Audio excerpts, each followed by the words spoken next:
দেড়মোহর সহই বিয়ে, কারণ দেড়মোহর তো মানে মুসলিম বিয়েতে একজন মুসলিম নারীর অধিকার। দেড়মোহর ছাড়া কেন বিয়ে হবে? দেড়মোহর সহই বিয়ে হয়েছে। That's a matter of great honour and pride for me. আমি জানি না নাটকটা কেমন হবে, তবে করেছি, এটা একটা বিশাল বড় ব্যাপার আমার জন্য। এছাড়া আমি বলবো যে যেমন হওয়া দরকার, আলহামদুলিল্লাহ আমার বাবা মার শরীর ভালো ছিল, আমি তাদের সেবা করতে পেরেছি, সেই সুযোগ পেয়েছি, তো সব মিলাই ফ্যান্টাস্টিক, আলহামদুলিল্লাহ। 24-এ ডাক্তার সাবরিনা বিয়ে করেছে, কতটুকু সত্য? এটা সত্য। স্বামী কি করে? স্বামী সাংবাদিক, সেই সাথে উনি ব্যবসাও করেন।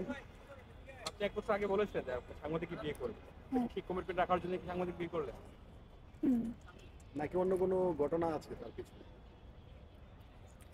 ঘটনা এটাই যে সাংবাদিক যারা তারা অনেক কিছু বোঝেন, বেশি বোঝেন, আর আমি একটু সব বিষয়ে একটু কম বুঝি। হ্যাঁ, তো এই জন্য ওনার সাপোর্টটা দরকার। আপু, বিয়েটা লুকোচুরি কেন? কই লুকোচুরি কই? বিয়ে তো আসলে এমন কোনো জাঁকজমকপূর্ণ বা ধুমধামের বিষয় না। বিয়ে তো আমাদের মানে এমন কোনো কিছু না যে প্রচার করতে হবে বা কিছু। তো বিয়ে হয়েছে, এটাই বড়, কোনো প্রোগ্রাম হয়নি। ডক্টর সাবরিনা যা করে ক্যামেরার সামনেই করে, কিন্তু বিয়েটা কেন পিছনে করে? সাংবাদিক ভদ্রলোক ভাইরাল হতে চাচ্ছে না। একটা আপনারা তো সবসময় বিহাইন্ড দ্য ক্যামেরা থাকতে পছন্দ করেন, উনিও বোধহয় তাই। একটা সময় তো ফ্লাশ হবে।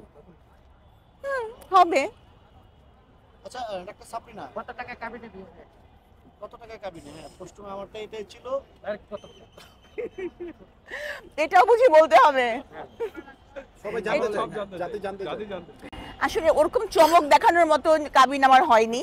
যে যে আমি মনে করি যে দেনমোহর বিষয়টা খুব একটা ভাইটাল বিষয়, এটা কোনো চমক দেখানোর বিষয় না। যা রিজনেবল মনে হয়েছে আমার হাজবেন্ডের কাছে এবং আমার পরিবারের কাছে, সেটাই হয়েছে। বেশি হলেও চমক হয়, আবার কম হলেও চমক হয়। আচ্ছা, ওই আপনার হেডলাইন দিয়ে দিন, যা মন চায়। তাহলে কি আমরা ধরে নিতে পারি দেড়মোহর ছাড়া বিয়ে? না, দেড়মোহর সহই বিয়ে, কারণ দেড়মোহর তো মানে মুসলিম বিয়েতে একজন মুসলিম নারীর অধিকার। দেড়মোহর ছাড়া কেন বিয়ে হবে? দেড়মোহর সহই বিয়ে হয়েছে। তাহলে কি কোটি টাকায় কাবিনে বিয়ে করলেন ডক্টর সাবরিনা? না না না, কোটি টাকা কাবিনে বিয়ে হয়নি। তা এরকম এরকম চকচকদার চমকপ্রদ ঘটনা হয় নাই আমার সাথে। না কোটি টাকায় বিয়ে হয়েছে, না হচ্ছে 1 টাকায় বিয়ে হয়েছে। আমার যা স্টেটাস এবং আমার স্বামীর যা ইনকাম, সে অনুযায়ী দেড়মোহরে বিয়ে হয়েছে, যেটা গার্জেনরা ঠিক করেছেন সেভাবেই হয়েছে।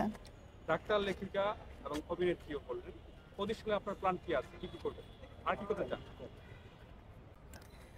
আসলে আল্লাহ তো উত্তম পরিকল্পনাকারী, আমি জানি না কি আছে, তবে আমার আমার যেটা সারা জীবনের ইচ্ছা ছিল যে কোনো একদিন আমি সংসদে বসবো। যদি আল্লাহ বাঁচায় হয়তো সেটা হবে, আর না হলে না।